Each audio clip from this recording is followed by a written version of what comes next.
बेटा तुहाडी मेहरबानी तुसां बुलाया, पर मैं खुशी ते माण नहीं महसूस कर रहा। मैं एक शर्म का एहसास लैके तुहाडे सामने पेश हो रहा।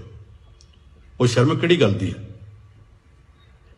कि जिहड़ी साडे बाप दादे परदादे ने सानू विरासत दित्ती सी, वो असीं तुहाडे वास्ते सांभ के नहीं रख सके। जदों असीं छोटे सी 8 फुट के खूह चों पानी निकल आउंदा सी, हुण 350 फुट ते चला गया। तुहाडे बच्चे अगों की करन? जदों असीं छोटे सी सानू कदे किसी नहीं सी आख्या शहर दे विच बच के लंघो, हवा दे विच प्रदूषण है। असीं तुहाडे वेले तक प्रदूषण पैदा करता। असीं छोटे सी वेई वगदी च चो वगदी च तांबे का सिक्का सुट के एक दूजे नूं कहंदे हुंदे सी हेठा रेत ते पिया दिसदा है। अज वेईयां तो चोआं दे विच तुसीं जगदी टार्च सुटदे हो, बल्ब सुटदे हो, दिसदा नहीं क्योंकि इन्ना गंद वगदा। ये मेरी पीढ़ी के लोगों ने वगाया। नहीं सी आख्या कि बताऊं ना खाई, बैंगन ना खाई, ये कैमीकल हुंदा है। हुण मैं आर्मी वालियां दे डाइटिशियन दे उन्हां दे रिफ्रैशर कोर्स के दिनों च गया तो उन्हां दे डाइटिशियन ने आर्मी दे ने आख्या कि असीं सारिआं नूं ये सुजैसट करदे हां बाजार जाना वेख के बैंगन वो चुक्यो जिन्हों कीड़ा लगा होवे, कीड़े वाला हिस्सा कट दिओ, बाकी खा लिओ। जिन्हों कीड़ा नहीं लगा वो सिर्फ कैमीकल है, ते जिहड़े बैंगन दे विच कीड़ा है जो कीड़े नूं जिंदा रख सकदा ते तुहानूं भी रख लेगा। ये भी दिन आउणे सी।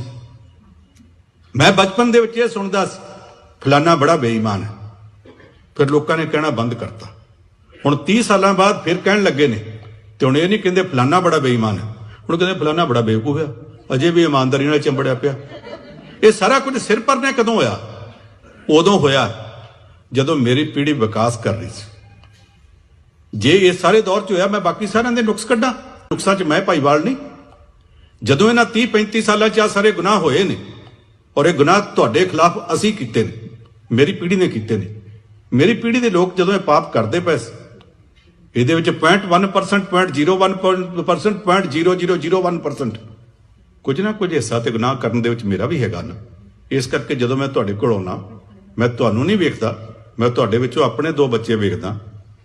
मैं उदों सोचदा कि इस पीढ़ी के वास्ते असीं छड्डिआ की, असीं इस विरासत नूं बहुत खराब करता। इसे गल ते आके मैं अपनी गल खत्म करनी है कि बेटा कोशिश करियो कि जिन्ना क हो सके समाज का गंद साफ किया जा सके।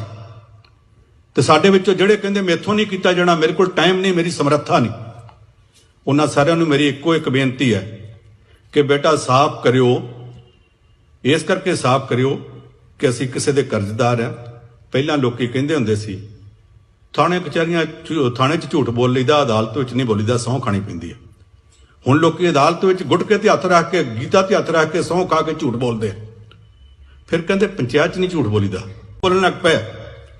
फिर कहते धर्म स्थान च नहीं बोलीदा, अजकल धर्म स्थानां विच भी झूठ बोलिया जाण लग पिया। पर एक थां रह गई जिथे अजे असीं झूठ नहीं बोल सकते। वो थां किहड़ी है?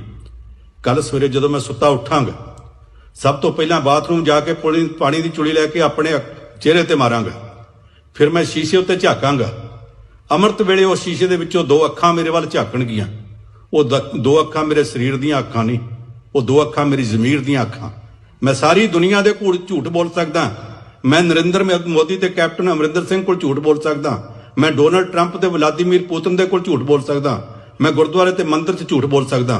पर जदों उन्हां 2 अखां ने आख्या कल की कीता सी, मैं उन्हां 2 अखां दे सामने झूठ नहीं बोल सकदा, ना तुहाडे तो बोलिया जाना। जे तुसीं ये नहीं चाहुंदे कि कल सवेरे उठ के अमृत वेले अपनी जमीर के सामने शर्मिंदा होना पवे, तो फिर कोशिश करियो असीं गंद साफ करिए।